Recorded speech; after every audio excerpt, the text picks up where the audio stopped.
Good evening and welcome to our presentation for serving effectively as a church lay leader. I am honored to be with you this evening. My name is John Crane and I am the conference lay leader. I live in Gastonia, North Carolina and worship at First United Methodist Church in Gastonia. I have several other folks that are going to be helping to lead the presentation this evening, and I'll give them an opportunity to introduce themselves in just a moment. To begin this evening, I wanted to take just a moment to go over a few important reminders. We are, as I said, we're going to be recording this evening's session so that it'll be available for playback. We would ask you to please make sure that your microphone is muted. That'll help us reduce background noise as we're going through the presentation. You should have a little microphone icon at the bottom of your screen. It may look a little different for you if you're joining via an iPad or a phone, but if you can keep your phone muted, then then that will help us in terms of making sure everyone can hear effectively. And there will be times where we'll invite you to unmute if you have a question that you'd like to ask. But we also would invite you to use the chat function. If you'd like to make a comment or if you'd like to ask a question, we'll be helping each other out and kind of monitoring the chat to make sure that we see those questions. It's a little hard to do that while someone's speaking, while they're presenting. So my colleagues will help me to make sure that we don't miss anything as we're going through. So I do want to take just a moment to invite others that are going to be helping facilitate to introduce yourselves. And I'll start with Reverend Mark Rawls. Hey, friends, I'm so glad to be a part of this. And thank you. I'm superintendent of the Blue Ridge District, which means I get to partner with the fellow who's going to introduce himself next quite a bit. Russ, I'll hand it to you. Thank you, Mark. I'm Russ Darnell. I'm the Blue Ridge District lay leader. I attend Higgins United Methodist Church here in Burnsville, North Carolina. I've been a lay leader at 2 different churches and partnered with 3 different pastors. And I'm Kim Miller. I belong to the best district in the conference, which would be Northern Piedmont District. I am currently the lay leader of my church, Newland Street, United Methodist Church in Greensboro, and I'm also the district lay leader. Glad to be here. And hi there, I'm Havala Havelka. I serve the conference as your training and resource specialist. Thank you very much. I'm grateful that all of these individuals have given their time and energy to be here with us this evening to share this information with us. I also like to extend my appreciation to Chris Hampton. Chris is a member of our conference staff and handles all of our web development and a lot of our technology enablement work. And he is helping me this evening as co-host behind the scenes, helping with some of the technology issues. So we're grateful to the work that Chris and his team have done to set up all of these sessions throughout this week. Yes. So just a brief overview of how we're going to spend our time this evening.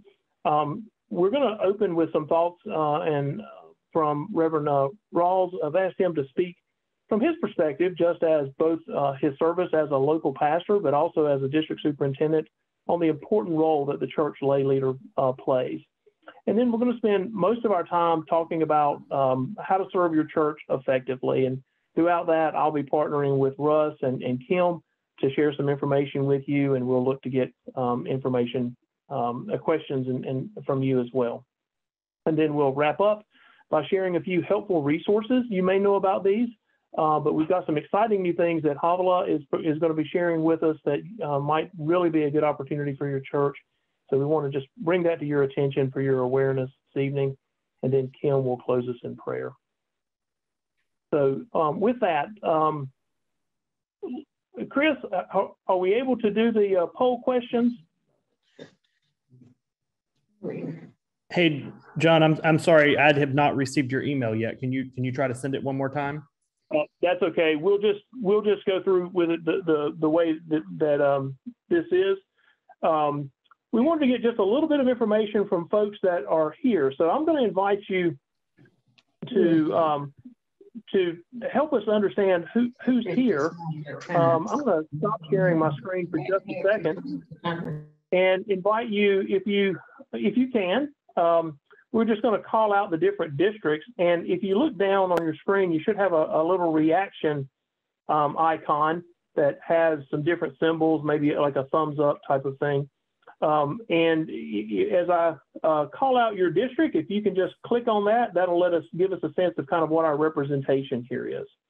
So if you're part of the Appalachian district, can you give us a thumbs up, either using your icon or using your, there you go. All right, great, thank you. And how about folks that are here from the Blue Ridge district?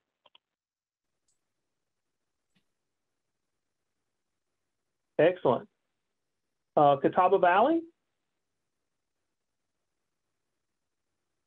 All right.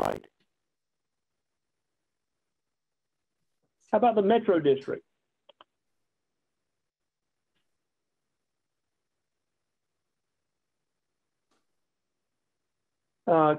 Northern Piedmont.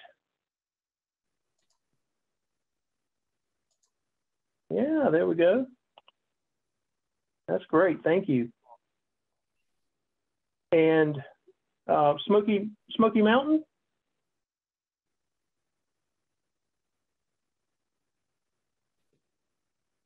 That's great. And then for the Uwharrie district, give us a thumbs up if you're from the Uwharrie district this evening. See some familiar faces from Uwharrie. Thank you. Appreciate you guys joining us too. And then the mighty Yadkin Valley. So folks from Yadkin Valley on the line with us this evening. All right, Daniel, good to see you. Good to see where's that icon supposed to be? It's usually down at the bottom of your screen. It'll say reactions. And if you click on that, there's you might see a thumbs up or a hand clap. I got you. Some other kinds of things. So that's great. Thank you. Sure. Thank you for asking. Okay. And all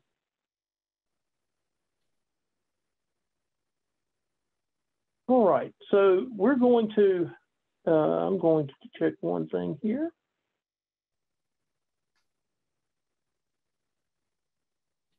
Okay. Let me start resharing our presentation. And we're going to turn it over to Mark and give him an opportunity to share some opening thoughts with us. All right. Okay, Mark, go right ahead. Let's bow our hearts in prayer. Gracious God, open our hearts to each other, and then open all our hearts to the movement of your Holy Spirit in us, through us, and especially tonight among us. And it is in your holy name we pray. Amen. Amen. John was kind enough to offer me a few minutes just to share thoughts about the role of the lay leader and the importance of that role. It is a very important position, and my sense is that it is about to become even more significant, even more crucial to the future of the United Methodist Church. Last week, I was with a lot of the district superintendents from across the Southeast, and there was yet another reminder to me of the importance of the lay leader in the future, in the years to come. We could pick anyone we wanted to hear from for our keynote address, and we chose Dr. Elaine Heath. Dr. Heath served as professor of evangelism at Perkins Divinity School at SMU, and she was also the dean at Duke Divinity School, and has written a lot of books and is truly a thought leader for the church. So it wasn't surprising that we turned to her. a couple of the things that she said in her address really piqued my interest as a prelude to the conversation that we're sharing tonight. She said that in her study of church history, there are some repeating patterns, she said, some telltale signs when the church is losing its way. One of those telltale signs, one of those repeating patterns that's happened throughout history, leading to challenging times for the church, is what she said, clergy centrism. She defined clergy centrism as the creating of systems and patterns and ways of thinking that shore up clergy, as if the Christian church was all about the clergy and their support. That struck me because of a lot of conversations that I've shared with Russ and I've shared with John over the past year and a half. It also struck me because I realized that, yeah, I've been doing this about 30 years. And all those 30 years, my assumption has been that we're a clergy-centric church. I didn't see any problem with that. and that just was the water which I swam, all of us. A church that prioritizes the clergy. But that's changing. That's changing very quickly. And it's going to change even more in the next few years. In the past 5 years, it has become more and more difficult for churches to pay full-time salaries for pastors. So it's much more likely for a church to have a bivocational pastor, or a pastor who's retired, or a pastor who's going to seminary while she's serving that church and not there 5 or 6 days of the week. It's also significant that there is a clergy shortage in the midst of churches not quite being able to find a full-time pastor happening more and more. It's also true that there are less and less clergy out there. I did a little unofficial survey, and I believe this is true, that less than 5% of the pastors in our conference are under the age of 35. More often than not, pastors look like me with my hair color of gray. What that means is the clergy shortage is not going to go away in the next few years. It's going to get worse. It's going to become stronger. Here's the good news in all of this. She reminded us that whenever a church goes through a challenging time, and perhaps one of the reasons we're going through this challenging time is that we have been a clergy-centric church. One of many reasons that this is challenging, many of them cultural. But the good news is that when that happens, says Dr. Heath, God calls forward people with apostolic gifts to lead fresh expressions, to lead in new ways that the church has not even imagined before, to be pioneers for a new way of doing church. Think Martin Luther, think the Apostle Paul. Here's what I think.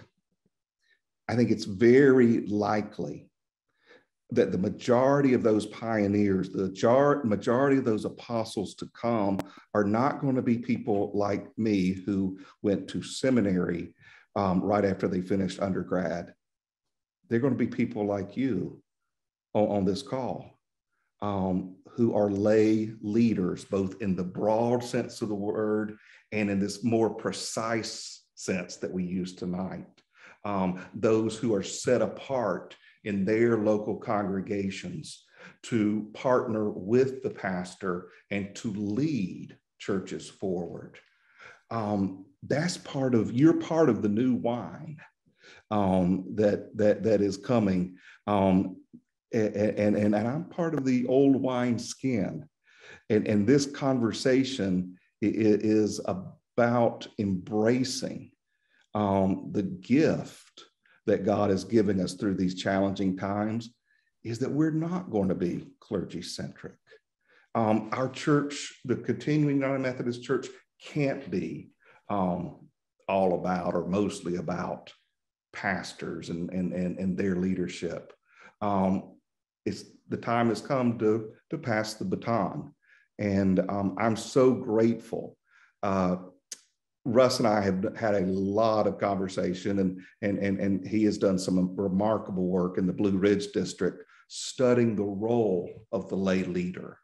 And I've become convinced that the yoke that's going to lead us forward is the yoke of pastor and lay leader together leading churches.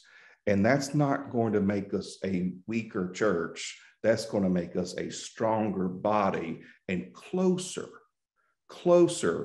to the church in the apostolic age in the book of Acts of how we were first in our very first generation as a church. And that's when revival happens. So I'm grateful for all of this, and I'm most grateful for you and your service as lay leaders and your prayers, joining me in our prayers for the United Methodist Church that we love so much. Thank you. Thank you very much. Thank you, Mark. Really appreciate your thoughts on that, and appreciate your ongoing partnership and your leadership there in the Blue Ridge, in our Blue Ridge district. So we're going to jump back into our presentation, and we will, there we go. So we know that there's a mix of folks that are on the call with us this evening. We may have some folks who are brand new to the role of lay leader, and you're here to just kind of learn more and make sure that you understand what this role is really about. And then we may have some folks on here who are seasoned lay leaders, and you're just here to see what you can learn to help do your role more effectively. And both of those things are great. But we wanted to just celebrate whether you're here as someone who's new or whether you're here as someone who has been serving for a while. We are so thankful for your leadership in your church. And when you've been asked to be the lay leader, what that really means is that you're someone who is respected by your pastor and the members of your church, and that they recognize that you're knowledgeable about your church. They know they can trust you to provide wise counsel, and that you're someone who has the relationships and the wisdom to effectively represent the voice of laity in your church. So it definitely is an honor to be, it's an honor to serve in any role in the church, but the lay leaders have a very important role for us to play, because as lay leader, you really are the primary lay representative of the laity in your church, and you're a key leader in helping to build an understanding and appreciation for the role of laity in the life and the ministry of the church. And so as we thought about, now you have very likely seen the actual job description that you have that's in maybe the Book of Discipline, but tonight we wanted to expound on those a little bit. And as we thought about what we're called to do within the Book of Discipline and what the role of a lay leader is supposed to do, we saw that as falling into kind of three main responsibilities. And the first one is to be an effective partner with your pastor in defining, communicating, and implementing the church's mission and vision. And then the second thing is to serve as a link between your congregation and our broader United Methodist connectional system. You help make sense of things that are going on at the district level and at the conference level, and you have an important role to play in helping the district and the conference understand the needs and the ministries of your church. And then finally, we think the third main responsibility of a lay leader is to celebrate and encourage the ministry of the laity in all the ways that they serve, whether that's in the church, whether it's in the home, whether it's in the workplace, or in the broader community. Our call is to we live out our call in so many different ways, and it's not only within the structure of the church. And we want to make sure that we're celebrating and equipping laity for the ways that they live into their call and want to live into their call. So we're going to go through each one of these and share some information with you tonight. And what I wanted to start with is talking about this, the effective partnership with your pastor. And we think that really falls into two areas, two primary ways that we do that. First is being very intentional about building a strong collaborative partnership with your pastor. And the second way you do that is by serving as a key resource on various committees and ministry teams. And so we're going to talk about both of those aspects of the role of the lay leader. Now, I like to think about ways that we can give you things that you might find memorable. And so to talk about this aspect of an effective pastoral partnership, we came up with this little pneumatic around the word partner. And so we're going to take each one of these just briefly, and then I'm going to, as we go through these, and some I'm going to stop, and I'm going to invite Russ and Kim to share from their experience as being a lay leader as to things that they have found helpful in this work as well. So if we think about the word partner, we start out by saying that an effective partnership has to be grounded in prayer. You need to be prayerful in your role. And when you think about that, there's obviously some things that will come to mind. You need to be in prayer, obviously, for your church. Be in prayer also for your pastor, and if as appropriate, your pastor's family. They have a lot of responsibilities and a lot of things going on, and just because they're the pastor doesn't mean that they aren't also potentially, serving as a spouse or a partner or as a parent or a grandparent. So be in prayer for the pastor and for the pastor's family. And then third, be in prayer for your community. There are a lot of needs out there, and part of what we try to do from a church perspective is to see the needs of our community and figure out how God is leading us as God's hands and feet and God's people to meet those needs. So we would encourage you to be prayerful. A stands for available, and within this, what we're trying to encourage you to do is to remember that your role in being a lay leader means that you're seeking to make yourself available in the way that God wants to use you. But beyond that, it's also kind of making yourself available in your partnership with your pastor. You should have regular time with your pastor that you're meeting to discuss the things that are on your heart and mind, the things that are on your pastor's heart and mind about the church, to be in prayer together, and to be planning for how you're helping to move forward the ministries in the life of the church. We would suggest that you should be doing that at a minimum once a month. You should be having some structured time, and it's usually with calendars being so busy.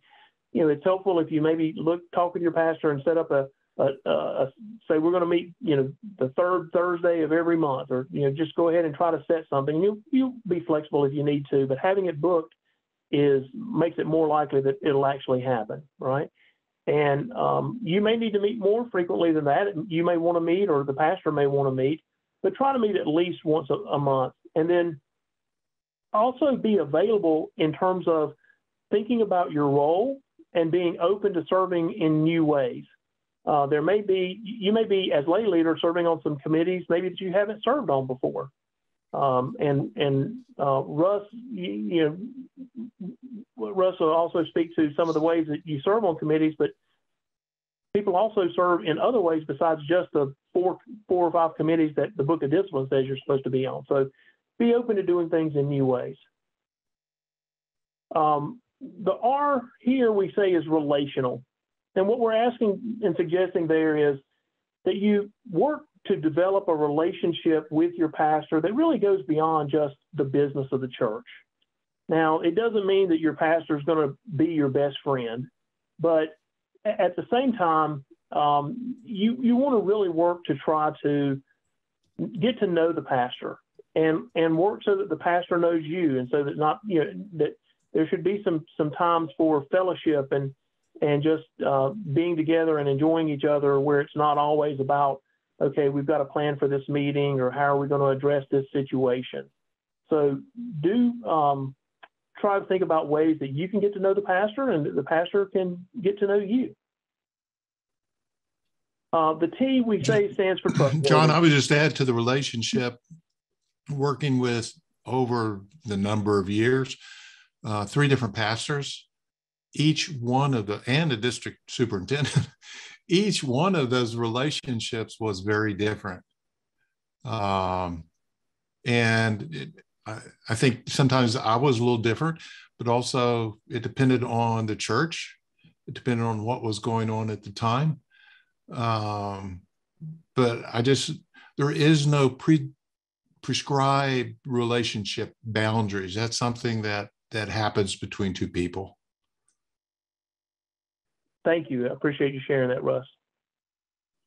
Our T is for trustworthy, and this may go without saying, but we felt like we did want to say it. We did want to just reemphasize that as lay leader, you're going to be privy to information that is confidential. The pastor may ask you to hold some things in confidence because he or she's not yet ready to share it more broadly with other leaders in the church or with the congregation.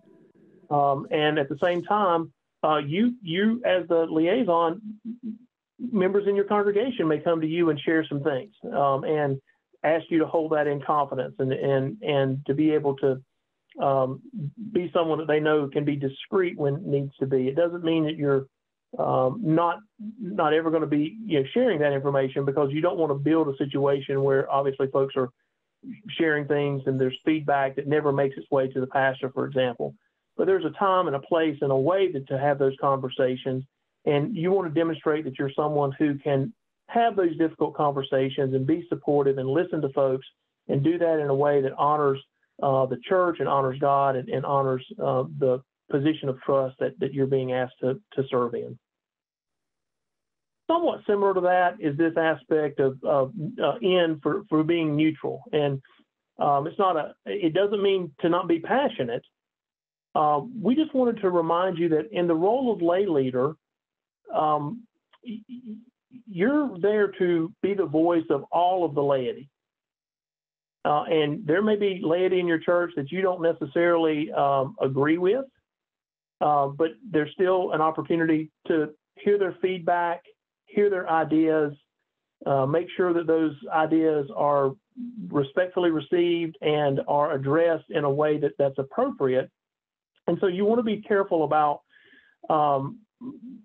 making sure that that there's no perception in the congregation that you've already, have your ideas, the way you want to do things, and you're not open to new ideas, or you're not open to hearing feedback. And that goes for the relationship with the pastor as well. You're here to work and to make a strong partnership with the pastor, but that doesn't mean you're always going to agree with the pastor. So you want to make sure that the congregation also understands that you're prayerfully hearing and engaging with the pastor, but you're also open to providing difficult feedback to the pastor if that is something that is necessary for the growth of the pastor and for the furthering of the ministry of the church. The E is just encouraging. Boy, that's something I think we all need. And as a lay leader, you are particularly in a great spot to be an encourager, to be a Barnabas to your pastor, to be an encourager to your congregation. Especially over the past 2 years, as we have gone through all of this situation in our nation and in our world, really, with the pandemic and all of the other divisiveness and things that are out there. Our pastors, our clergy, they are tired. They are, and we are too. And laity are tired as well.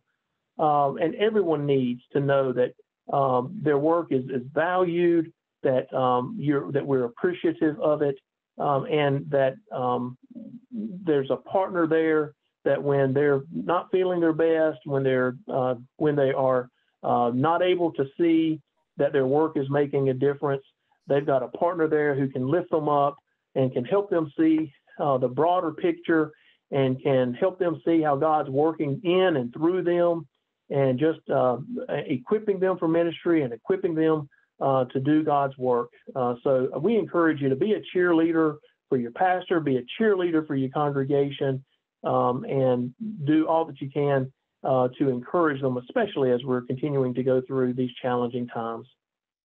And then this last R here, I use the word realistic. If you have had an opportunity to serve as a lay leader for any period of time, you know that most members of the congregation have some idea of the way they think the pastor should be leading the congregation.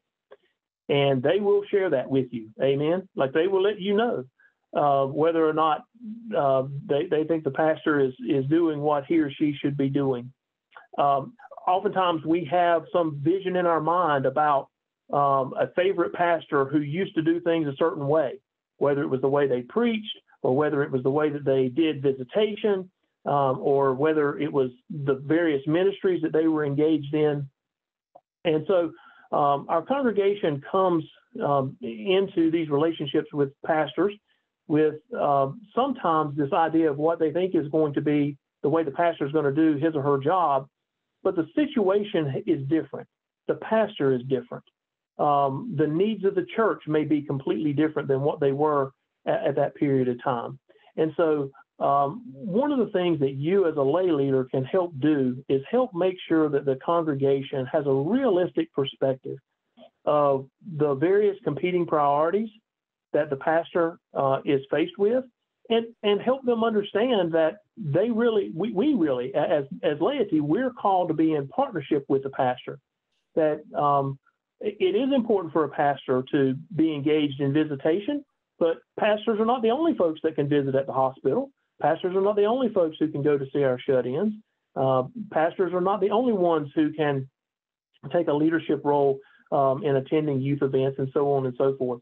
And I think one of the things that we can really help, particularly as we're trying to focus as a conference on this aspect of physical, mental, spiritual well-being of our pastors and of our leaders, is to be a voice of helping the congregation to understand what's realistic. And also, we're going through a lot of change. Sometimes you may feel like you need to be making change more quickly than you are. That's a conversation you can have as leaders in the church.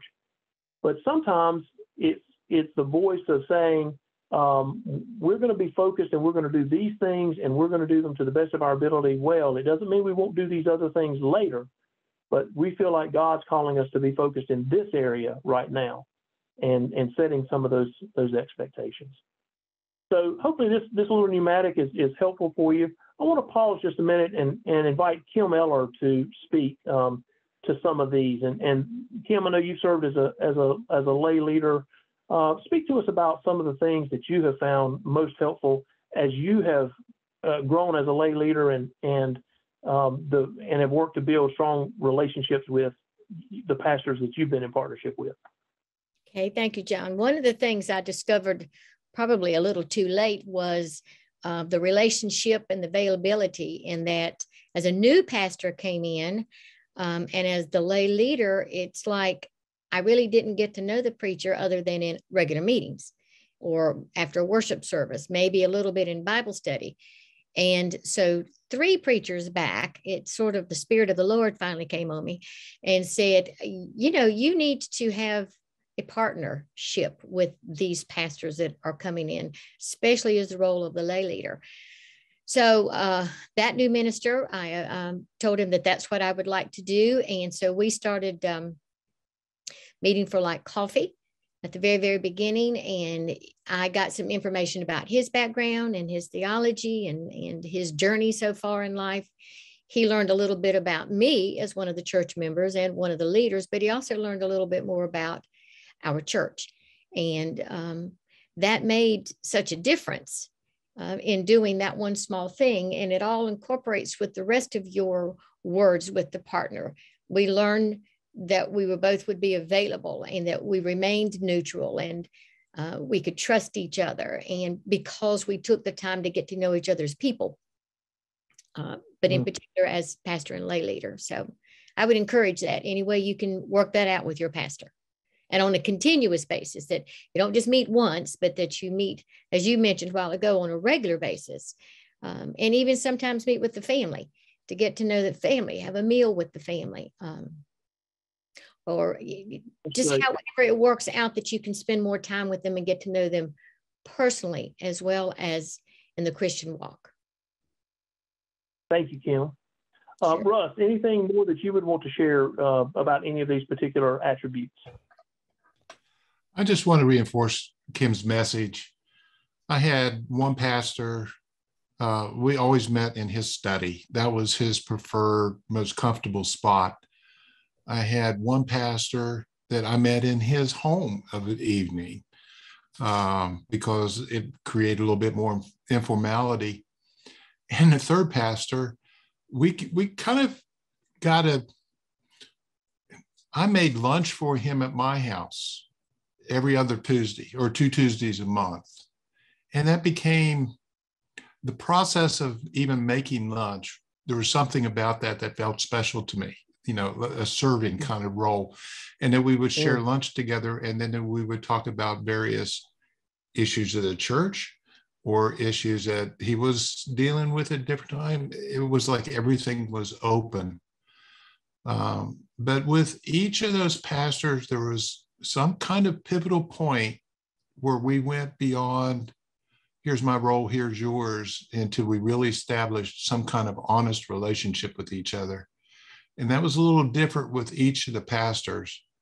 But at some point, there's a click that says, okay, this needs to be more than just a meeting where we get together and have an agenda. There needs to be some form of trust in the way we support each other. That's great. John, I'll mention to you that there is a note in the chat room asking if we are going to get a copy of a PDF of the PowerPoint, if that'd be available to the people on the call. That's a great question. Yes, thank you very much. After the session, in the next day or so, you'll be able to download this from the website, on the conference website, where where you had the link to get into the meeting this evening. Our conference communication staff will be posting the presentation there. So thank you. That's a great question. Including the PowerPoint, right? Including the PowerPoint. Yes. Okay. Yes. Okay. So let's move forward, and we're going to have Russ going to turn it over to you and talk some about the specific duties of the lay leader as it relates to how we engage and how we add value through various committee structures. Thanks, John. We've been discussing the role of the lay leader, and the role is formed in relationship with the pastor. And I guess we're being very redundant in that message, but it is also critical to the role of the lay leader, is that relationship with the pastor. But in one of our earlier slides, we also talked about the role of serving as a resource to the various committees and missional teams. So let's talk about what your duties are within the structure of the church. Now, you're the only person that serves along with the pastor on every major committee of the church, with the exception of the trustees. For some reason, that was excluded, and I think I understand some of the reasons for that. But I know that I was invited and attended a number of trustee meetings, especially when there was a bigger issue that the trustees were dealing with. So you can see why the partnership with the pastor is so important, and the pastor and you need to have a common thread within every committee and the teams. It's important that you have a shared understanding of the goals and mutually support each other in your leadership style. Although every church is a little different, each church has a central decision-making body. The church council, the administrative board, there's probably some other names for that, but this central body is where the major decision-making is made. Typically, committees or various people bring resolutions or bring concepts to the table with recommendations. For example, the finance committee will bring a budget for approval. SPRC will bring people recommendations to be hired, etc. But the decision-making is made in the central committee and administrative board. We have highlighted 3 major committees that the lay leader actively participates. The SPRC, and I almost think of this as the HR function of the church, really focuses on how we staff the church to fulfill the mission of the church. How do we assure that the staff has the right resources to effectively support the mission and the goals of the church? And that includes the pastor. How do we support the pastor in being able to help him meet the mission of the church? The finance committee has 3 major functions.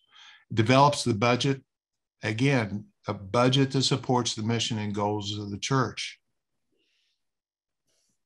It's also responsible for getting the money, the stewardship drives, the resources needed to fund these missions. And it's also responsible to assure that we are good stewards of the donations that people give us to fulfill these missions, that we take care of the financial resources that are donated to us.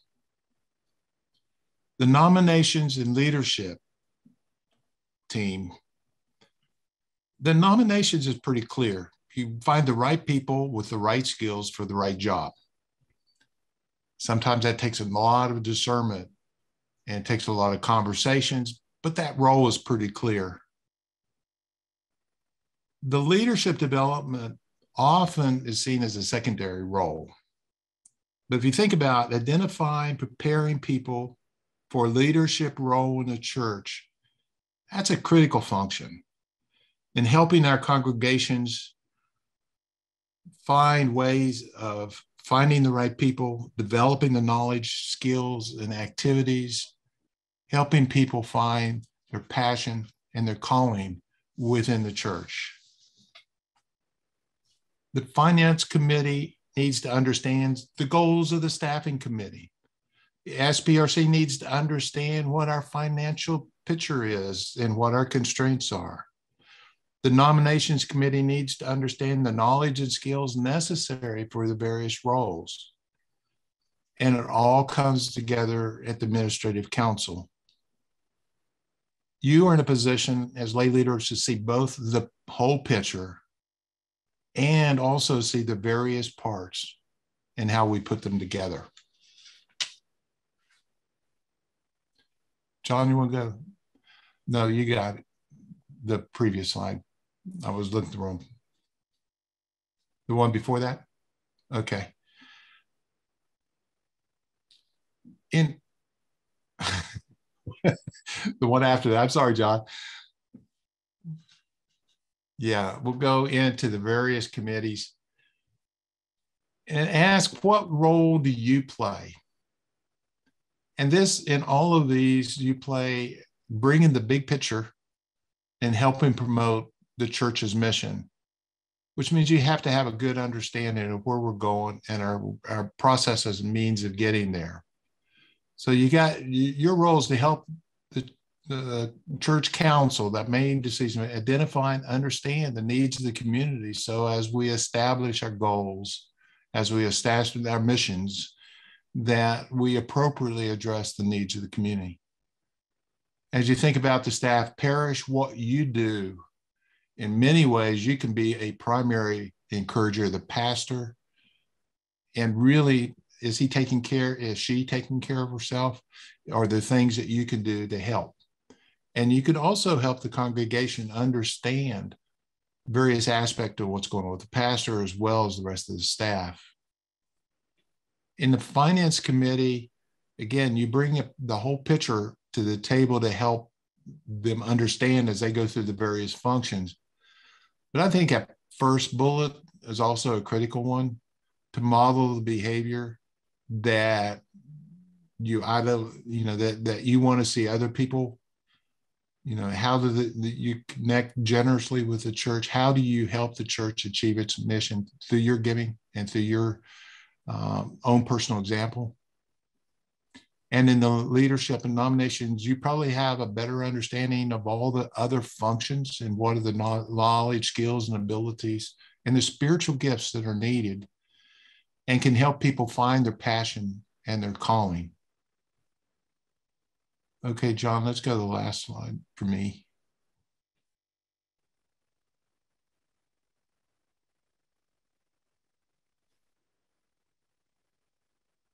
In addition to your responsibilities as kind of laid out in the Book of Discipline, and we've talked about here, there's this almost, in my job description, there's always this last line. It says other duties as assigned. It kind of meant you could be assigned anything else we needed you to do. As a lay leader, you really kind of, whatever it is you need to do. I had a great example for me, was one of the first lay people that I ever met. And when I first met him, he was sweeping the snow off the front of the church. He needed done, he went and did it. And he was a great example for me. And I remember him to this day. And that was like 40 years ago. So understanding what those roles are, or those needs are. Leading worship, some people are more comfortable with that than others. I think it's important to be in front of the church and contribute to worship and to announcements. I find that I try to, typically about once a month, I'll be reading the scripture and play with other leadership roles. I chose and would encourage others to go to the servant leadership training that's available. I went and spent a couple of years going to various courses to become a certified lay speaker. I think that kind of training can be very helpful.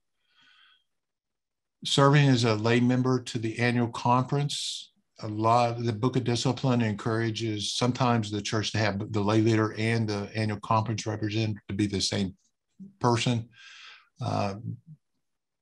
Many churches choose to do that differently. And serving on other committees. I go to a lot of the other committee meetings. I'm selective. Sometimes, I don't go to them all. And I don't consider a formal member of any, like the missionary teams and stuff, but I'm very aware. For example, I do not participate in the Kairos program, which goes to serving prisons. But I'm very aware and have lots of conversations about what we're doing and how we're doing that. Our meals programs and how we do that, our love construction projects that we do. I go when on occasion, but I'm always aware and supporting the various missions that's going on.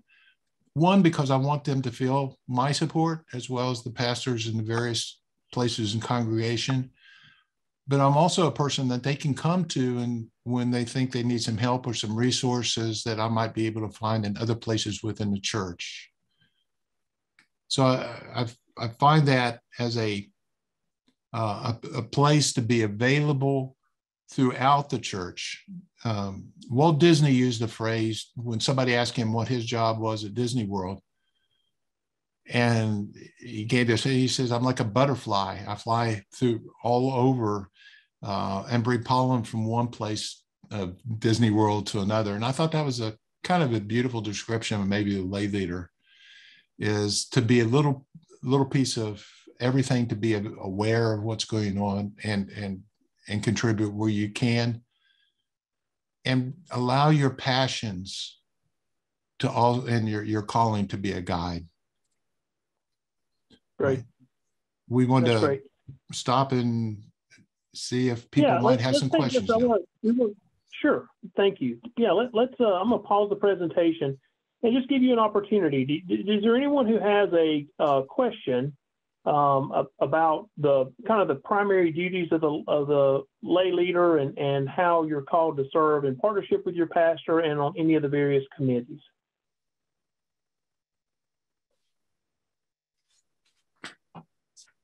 If you have a question, you can unmute your mic, or if you want to use your reaction button down there to raise your hand, we'll kind of look through and we can call on you. I do have a question. Sure, go right ahead. Okay. I wanted to see if it is appropriate, because I'm a new member of my church, that I help where I feel like I'm confident in helping. Like, say, for example, the social media presence is not really there for my church. And I would love to be able, to help out. And I know that, my pastor has a lot of other things on his plate, so he could probably stand to have, a little bit of help in that area. But I don't want to feel pushy, because if he doesn't ask, then maybe I should just lay low until he needs that. What are your thoughts? Yeah, so first, I think it's a great question. And we all have our own individual interests and our gifts, and we're in different places in terms of the things that we feel like we've been equipped to do. Part of what we are trying to kind of just make sure that we share with you is the importance of that relationship with your pastor and really having the opportunity to have the conversation. So I would encourage you to bring that up with your pastor and to say, hey, I've got some experience in working on social media. I think it's going to be important. I noticed that we don't really have anyone doing that. I'd like to maybe work in that area and get the pastor's thoughts on that. My guess is the pastor will probably be great. That's wonderful. Anything you want to do is helpful. You may find maybe the pastor, doesn't know that it's an interest of yours, doesn't know you have skills in that area, and so hasn't asked you for it because they don't know to ask. And then having the conversation can help with the pastor too, to make sure that if there is someone else in the church that has come to him and asked about that, he might be able to link you up with somebody who would be willing to help you with it, or help you guys take it from just something that you're doing to something that is kind of a more sustained ministry. So it's not really a duty of the lay leader, but as you set this up and you begin doing it, you'll want to be able to continue that after you're no longer doing the role of lay leader, that ministry is able to move forward as well. So I would encourage you to have that conversation, and I think it'd be a great opportunity for you to live into the gifts and talents that you're feeling God's given you. John, we have a question in the chat room, and I'll just go ahead and take it. It says, I serve a church with 5 pastors, and I'm the only lay leader. Where should I concentrate? Real quickly, I think it's important to develop the best relationship. I'm not sure how to phrase this. Your focus is the senior pastor. It's almost impossible to develop the kind of relationship we're talking about with 5 pastors. So the senior pastor is the primary relationship, and in developing good trust relationships with the rest of the pastors, I think would be a good thing, but your focus would be the senior pastor.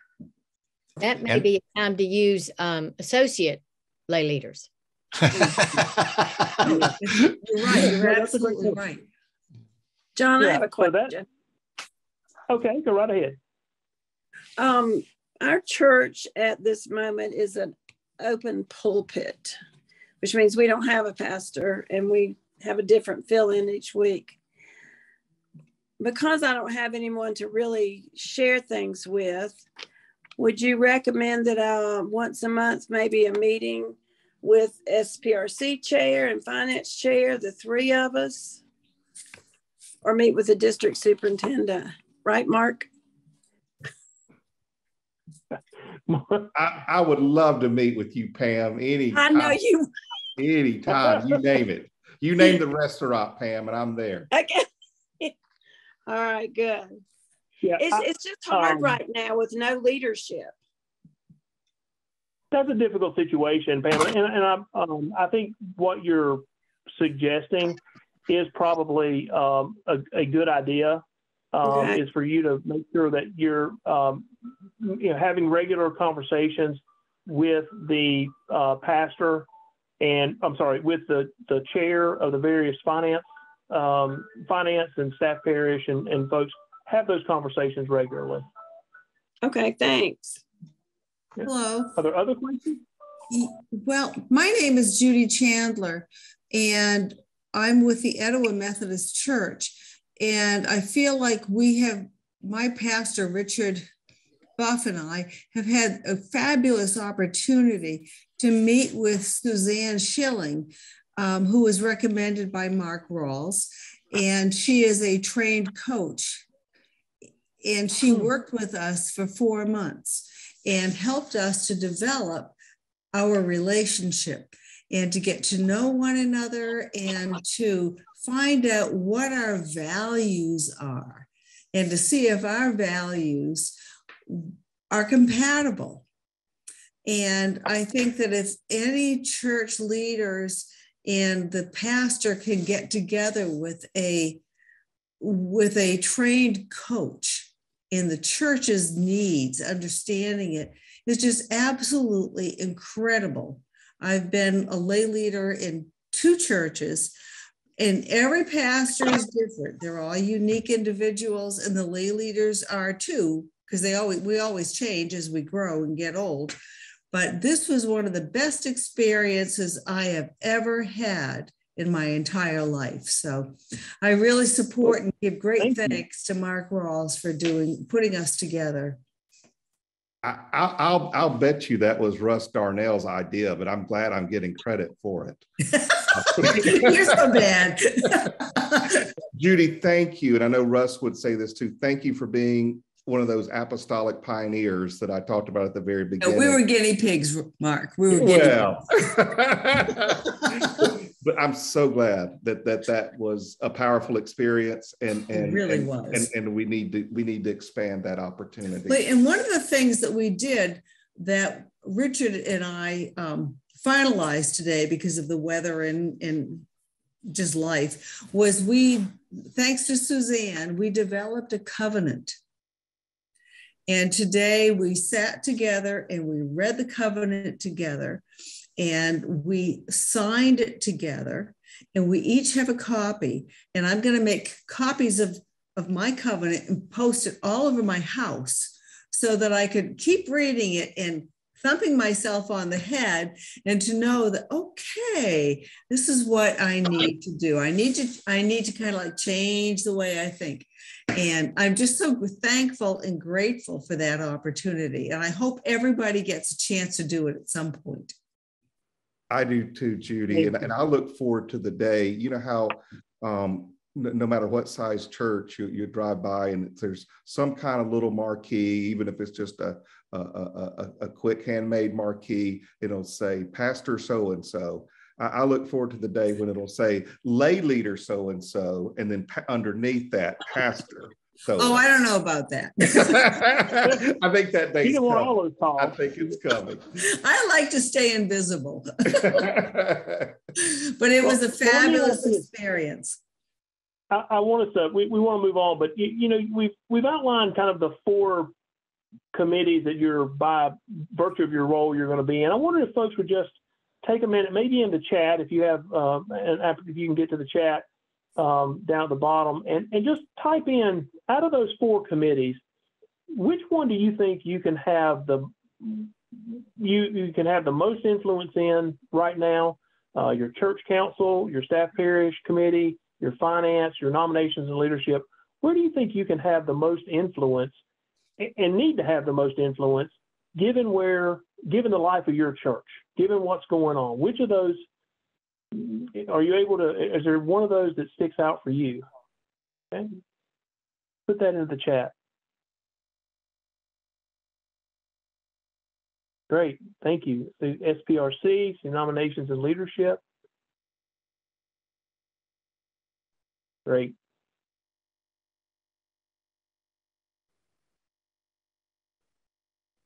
Yeah, and for some it may be all of them. That's right.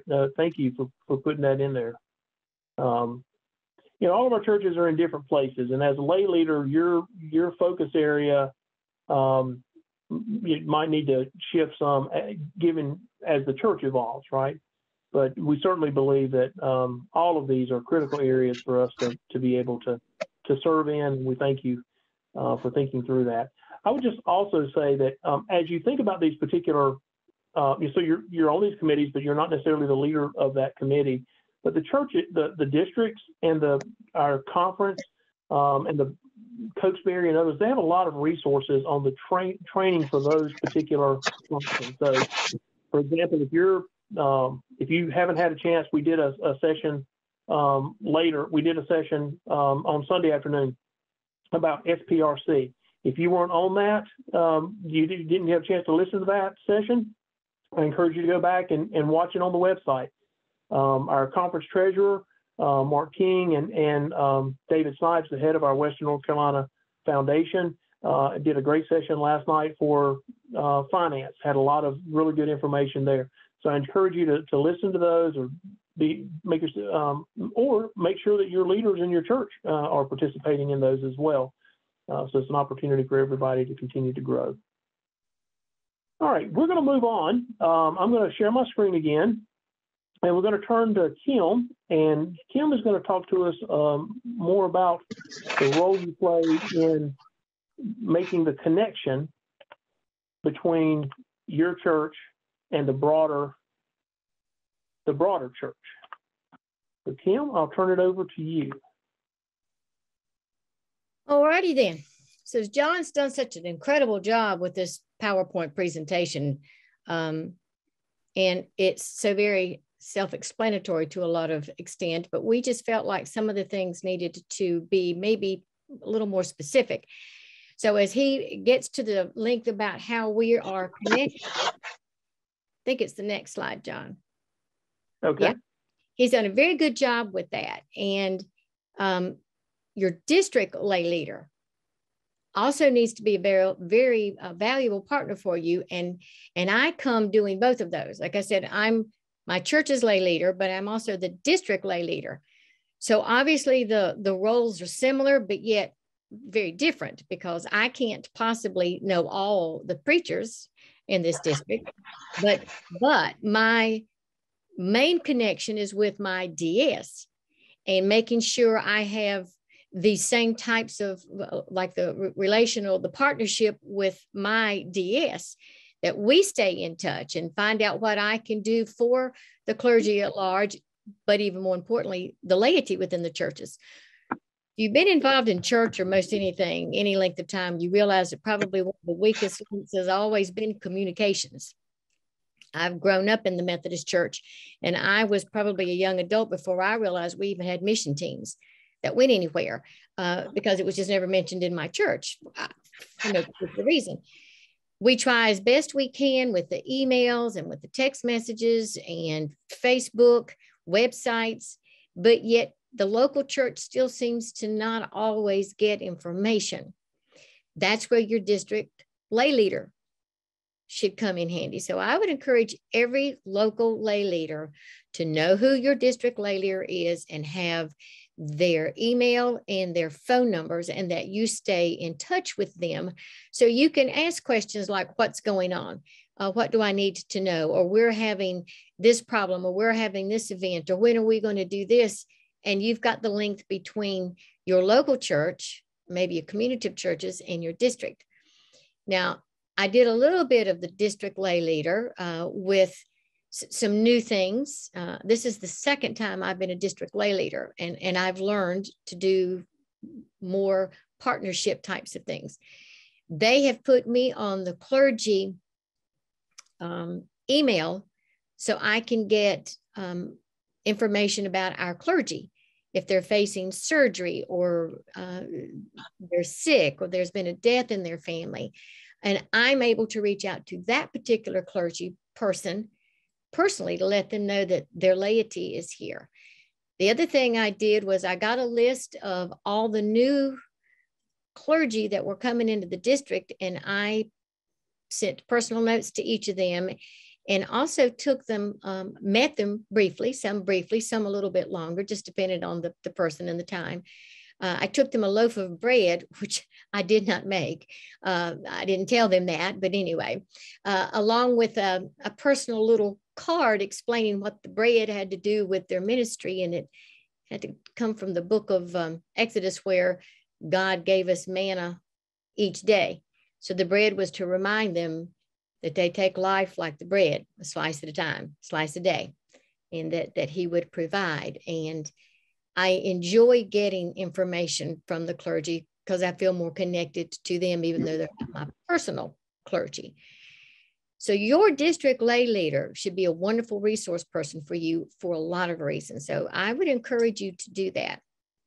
If you don't have subscription to your district email, you need to call the district office and get yourself included. I would also encourage you that the other thing that seems to slip in between the lines is when folks go out of one office, somehow or another, the district offices don't always get that information. So you're sending information to the person you have at the time.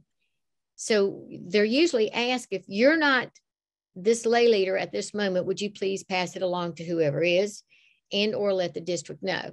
The other thing I was asked to do at the beginning of the pandemic on the district level was write a note of encouragement, which we've talked about just a few screens back, for all the clergy in Greensboro.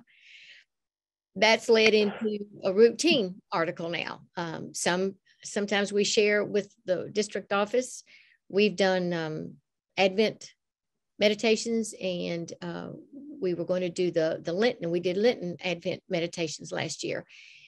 That went to the district newsletter, but if you are on that email, then that's something you should be able to share with your congregation, especially if you folks have a newsletter, and encourage them to go to the website and look at what's going on within the district and the conference.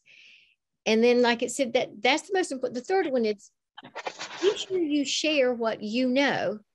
And if you don't get it yourself, then go ask for it and encourage your folks as to what this is and explain it to them. Not just, this is what we're doing, like tonight, the winter workshops. It used to be leader development training, and just don't put it in the bulletin, but explain it just enough, the importance of it, and to encourage them to go so they'll have a better understanding of why they're being asked to do this. Then the other one is the lay leaders are encouraged to become certified lay servants.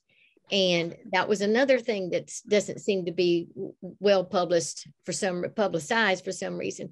But it's a wonderful resource. Every district, if my understanding, offers at least an annual certified lay servant training. And if your district doesn't, again, through your district and your conference email newsletters, you'll find out what district does offer them, and you can certainly join that one.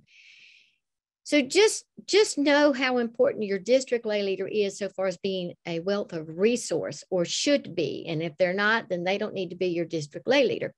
But you need to turn to them and find out what's going on. If you don't feel like you're getting it either from other church members or from your pastor, and find out what's going on and share that with your congregation and encourage them to go. And I would encourage you to certainly participate in as much as you can as the lay leader to set that example. And then that last one, which is always a good thing. Now, this reminds me of the missional network, reaching out to the other churches in your area. And that's a wonderful way, especially like the one who has the church with the 5 preachers and sometimes feels, what do I need to do? Well, you may be able to just partner with another church that's either the same size or the same problem, and establish a relationship there and a conversation and an encouragement ship between the two of you. But it's always good to share with other churches. And again, if you don't know who that lay leader is, your district office would know that, and establish that and do things together seasonally. There's some churches that do Lenten services together. There's some churches that do Advent services together. Establish that and uplift each other and share information with each other. And then the next thing would be if we continue to build them, like I just said a while ago, you need to educate your congregation about how your apportionments are used. Pastor we have now, this is the first pastor that I've ever had that I can recall that has done that. He has taken the time to honestly make us understand what apportionments are, how they're used, the importance of them. And people started giving a little more money than they used to when they finally understood. So education is just wonderful. It just opens all kinds of doors. And then the other thing you can do to keep building connections within the conference in the churches as abroad is our 6 Sundays.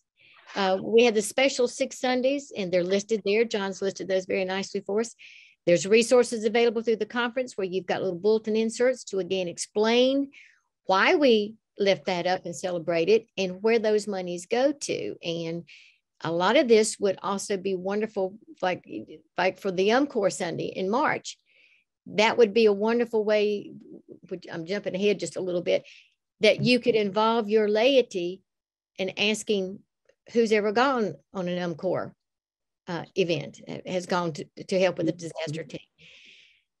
These are continuous things. We always have to keep them before us because we tend to forget and we get busy and other things come along. But these things are accessible online through the district and through the conference, and they should be relatively easy to find. And again, if you don't know or you're not sure, that's what your district lay leader and your district superintendent are here about. And then I think the last one is talking about how we can celebrate and encourage the laity. And this next one is providing opportunities for members to learn about their spiritual gifts. I think it was Jane who was talking about one of these really odd people who likes social stuff and technical stuff. Thanks be to God, somebody knows how to do that because I don't.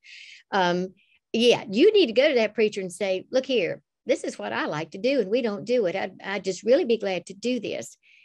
There's wonderful programs it's not tests, it's assessments that we can take. And I think a lot of churches have done that. You also have that opportunity in the lay servants training. There is a spiritual gifts class that you can take. It's wonderful to do that personally or as a body of your congregation to help you understand what it is you are able to maybe bring to make your worship and your church service and the growth just that much more wonderful. Also, always encourage them with the new ideas and new ministries and bring that together in these other committees that we talked about. Always look at them and pray over them and discern them, and hopefully they will work. And if not, something else may come out of it. And telling the stories. That's a wonderful way that if, again, you've got a newsletter, if you have a website, if you have a Facebook page, this is a wonderful way to use those that, especially for folks who maybe aren't able to come to church much anymore, and that if they have access to these other mediums, then they can still see what's going on and enjoy at least seeing each other with the pictures and telling what's going on. And as the last one is not just what we did, but what difference did it make? What came of that? I think a lot of times we get caught up in just wanting to do something because we need to do it, but we don't really understand or follow through. Well, so what? Did it make a difference? And what came from that? You can also continue to support the laity-focused Sundays. A lot of the churches do still celebrate UMW Sunday, United Methodist Men's Sunday, Youth Sunday. that can be done at any time in any type of a format and make wonderful services. And I think there's even literature available that would help you with maybe an order of worship if you needed that. You have other folks that would be glad to come and speak at any of these events also, as well as the ones you have in-house. Now, we have historically celebrated Laity Sunday, the third Sunday in October, and that's been done a lot of different ways. And if you can't do it on that third Sunday, you can celebrate it obviously anytime. And again, there's material always provided for that. And you can celebrate that in different ways. There's certificates that can be created and given out. There are lapel pins that we still have that you can give out. Some folks provide also a lunch or a brunch. Be creative and just celebrate your people and have a good time. And usually the Laity Sunday is done entirely by the laity, which basically means laity does the message, because most churches, laity does most of the other stuff anyway, but it gives the pastor a chance to just sit and participate. And again, you can ask someone to come out. The Laity Service Award, that has been one of these celebrations that has changed over the years. It used to be a very big celebration up in the conference, and just due to life and changes and circumstances, we no longer offer that on the conference, and it went to the district. I don't know how many districts still actually do an annual one. Our particular one is not in the last few years, but a lot of that was obviously because COVID came. But when I was more involved, and I would just say, Tim, sure. I'm sorry, I would just add in there. You know, it's two things. Each church, we try to provide the opportunity to recognize somebody as a Laity Service Award representative for each church, and in some districts, particularly in recent years, that's just been at the local church level. But right. I know there are some districts who still do try to coordinate a what we used to call a laity rally, right. Where they would invite the folks who, to come to that. Yadkin Valley, I think, did one this past year. They had to make it virtual, but they did one, and so on. So, but there's always the opportunity for folks to do the Laity Service Award locally in their church and continue to celebrate special laity for their dedication and service. Right. And one of the problems I ran into a long time ago came from the clergy. They didn't seem to want to participate in that because they kept saying they didn't want to single out one particular laity because there were so many, that did that. And my answer was, well, we do it every year at any one time thing. So it gives you an opportunity to recognize different people every year, but it truly is an individual church's choice. It just, I think it gives us another opportunity to single one of our folks out. And if you don't like the Laity Service Award necessarily title, the other thing that I thought of was just being a good steward. Who is the good steward in your congregation? And lift that person up by acknowledging the different things they do. And you don't have to do it once a year. You can do it once a month.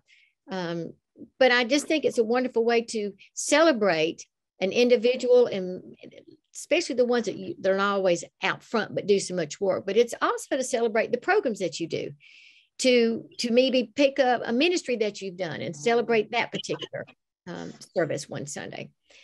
And then, of course, as I mentioned a while ago, the lay servant ministry. That's available every year. I can only speak to Northern Piedmont districts because that's the only one I've ever been involved in.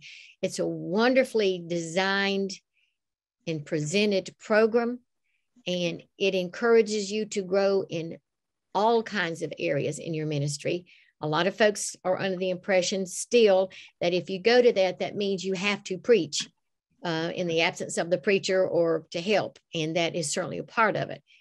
But that is not the crux of it. It helps you to understand and become more prayer-filled and spirit-filled. It helps you find your spiritual gifts.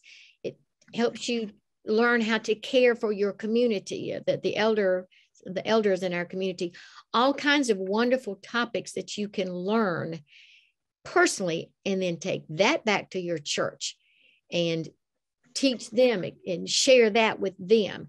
So that's a wonderful ministry that I would encourage you as lay leaders to attend, and as many of your other folks to attend.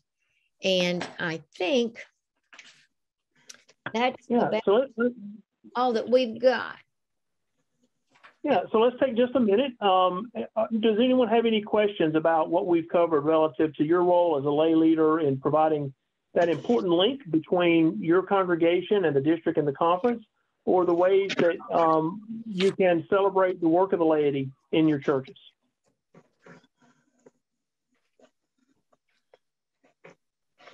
A lot of great ideas here. And yeah, someone had a question? Go ahead.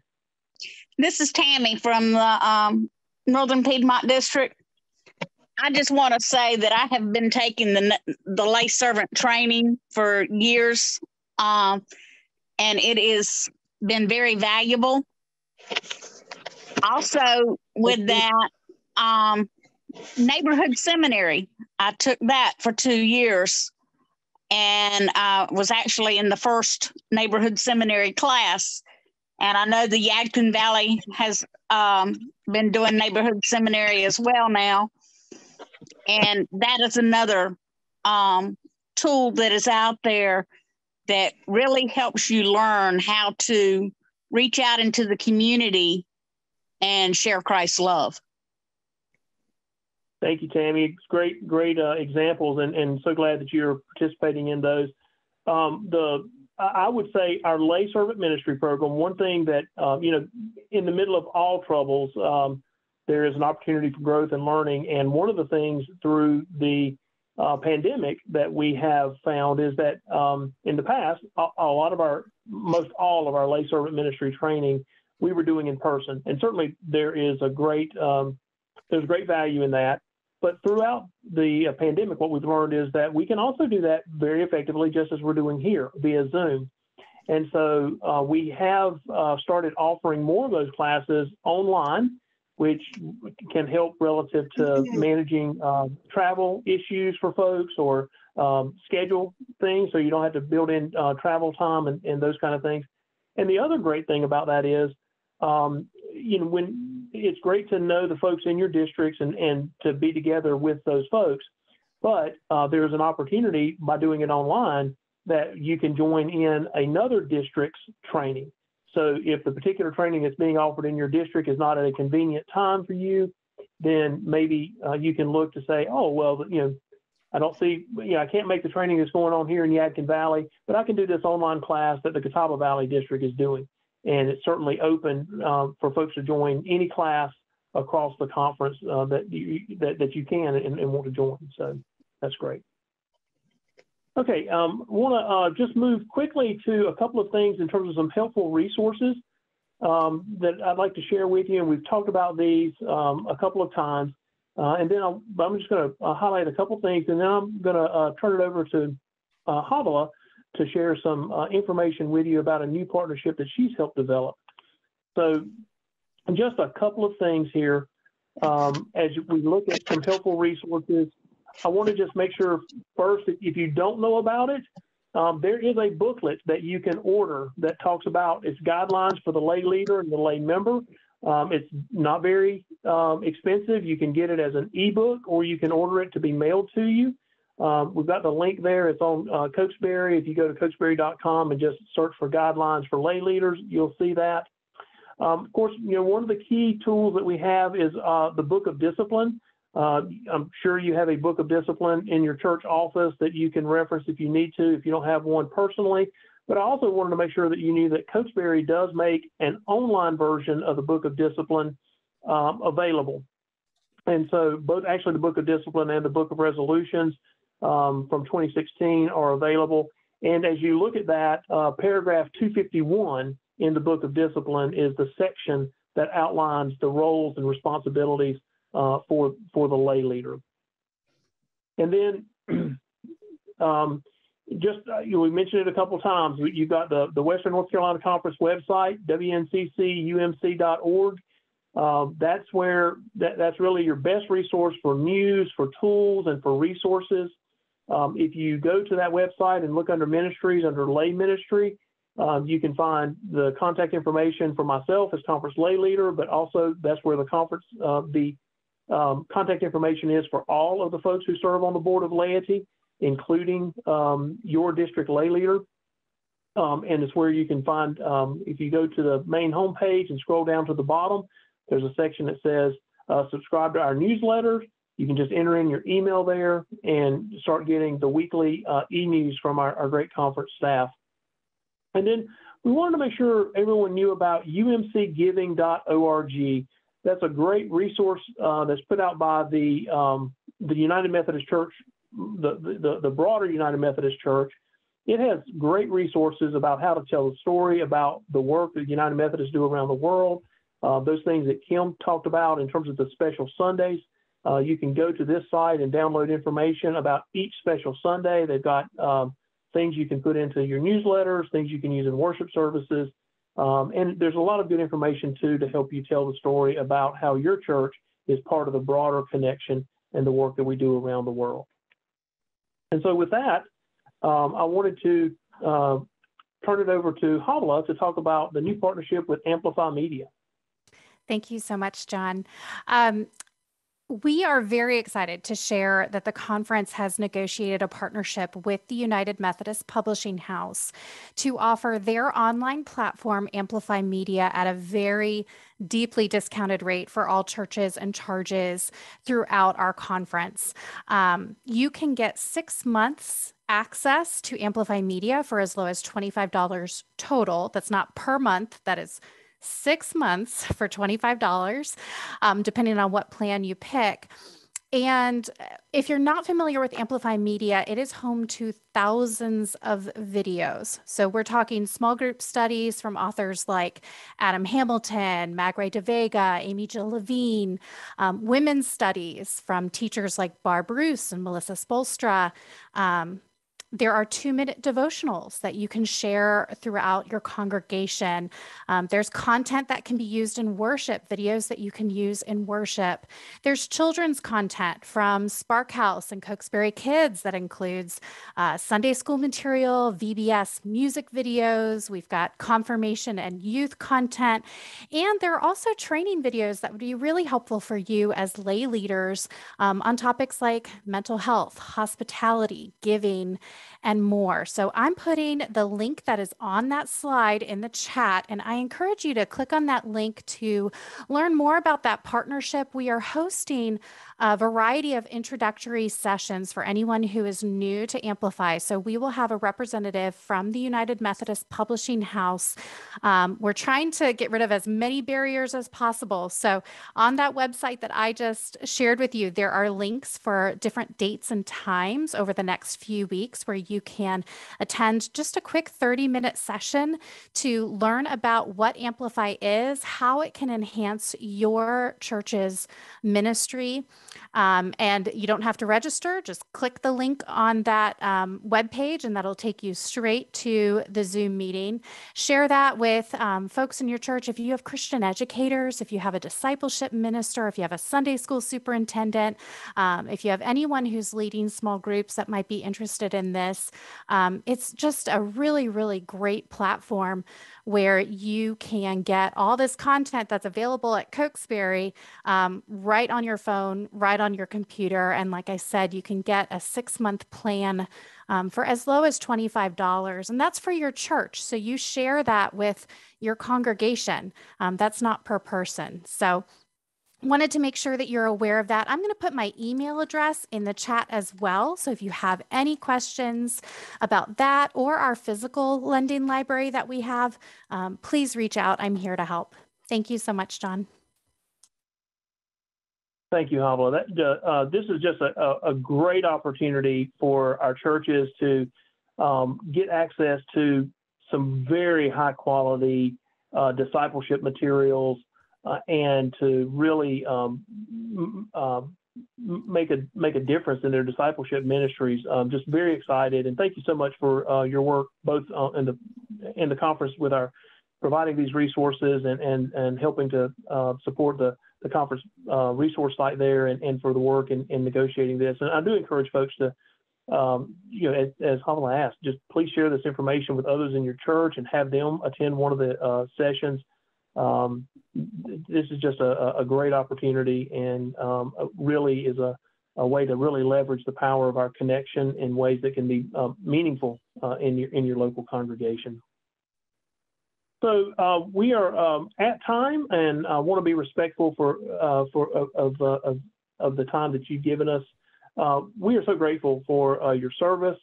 We invite you to reach out to us if you have other questions, if there's things that we can do to be of assistance to you.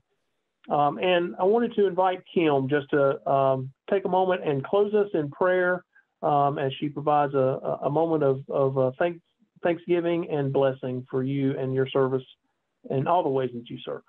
Kim? Thank you, John. And thank you, John, for your wonderful leadership as our conference lay leader. You do an outstanding job. And I have been blessed by you and your friendship for several years. So thank you for that. And I also thank all of you for always being faithful and being committed and dedicated. Please know that we are a community. We are here to help each other and to serve each other as we build the kingdom of God. But I would actually like to close this with this Franciscan benediction. I think it speaks to us as individuals and certainly as the roles that we lead. May God bless us with discomfort at easy answers, half-truths and superficial relationships, so that we may live deep within our hearts. May God bless us with anger at injustice, oppression, and exploitation of people, so that we may work for justice, freedom, and peace. May God bless us with tears to shed for those who suffer from pain, rejection, starvation, and war, so that we may reach out our hands to comfort them and turn their pain into joy. And may God bless us with enough foolishness to believe that we can make a difference in this world, so that we can do what others claim cannot be done. Go in the love of Christ, and I do ask that he continue to give you peace and answers to your prayers. Amen. Amen. Thank you all for joining us. Have a blessed evening. Thank you.